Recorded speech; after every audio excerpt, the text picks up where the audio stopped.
let's first discuss static friction. Suppose, as shown in the figure, a block is lying on the horizontal surface. So here, due to gravity, the weight of the block, that is in downward direction. So here we can say block exert the force on the surface, and that is its weight mg, and that is balanced by the force on the block by the surface, and that is normal reaction, or we can say normal force. Now here we can observe this thing. In practice also we observe sometimes this thing. Suppose the body is lying on any surface and we exert some external force on it, but then also body remains steady one. Actually, when external force act on the body, then body should start motion. But here, when external force is applied, then also body is not moving. It implies that definitely there is some force. Which one is opposing this applied external force, and it is balancing it. And when it is balancing your applied force, it implies that it is in the opposite direction of your applied force, or in other words we can say that particular force is opposing the motion.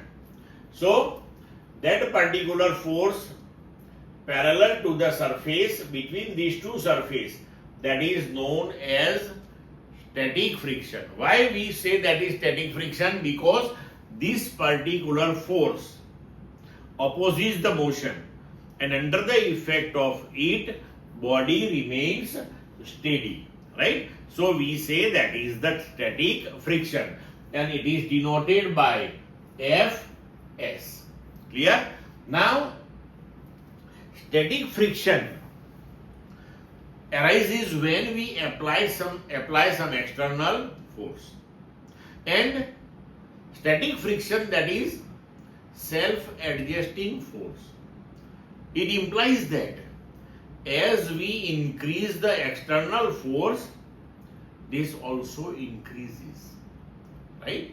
So we can say it is a self-adjusting force, and when we apply external force, only at that time it came in action, right? Otherwise no force, right? Okay, now here under the effect of static friction, body remains steady, right?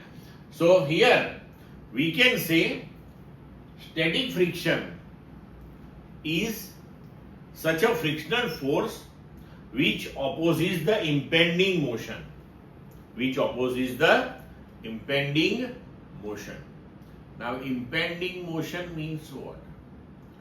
Impending motion means the motion which should be there, but it is not there due to friction. That is called impending motion. Suppose we consider the situation like this. Here there is no friction. Surface is very smooth. Friction is almost zero. So as soon as you apply the external force, it starts the motion, right? It implies that due to friction, that motion is not observed. We can say friction opposes that motion. So the motion which should be there but due to friction, it is not there. So that type of motion is known as impending motion. Clear? So the motion which should be there under the effect of applied force, but it is not there due to friction, that is called impending motion, and friction always opposes the impending motion. Now here in practice we observe this thing. As we exert external force, the static friction is there. Now as you increase the external force, then static friction also increases, because in practice we observe this thing. Suppose very small force is applied on the object and object is not moving, then slowly we increase the force, but then also the object don't start the motion. So we can say, as we increase the external force, the static friction also increases and it opposes the motion. But here, static friction increases up to certain maximum value. And if your external applied force is greater than that maximum value of static friction, then after the object will start the motion. Clear?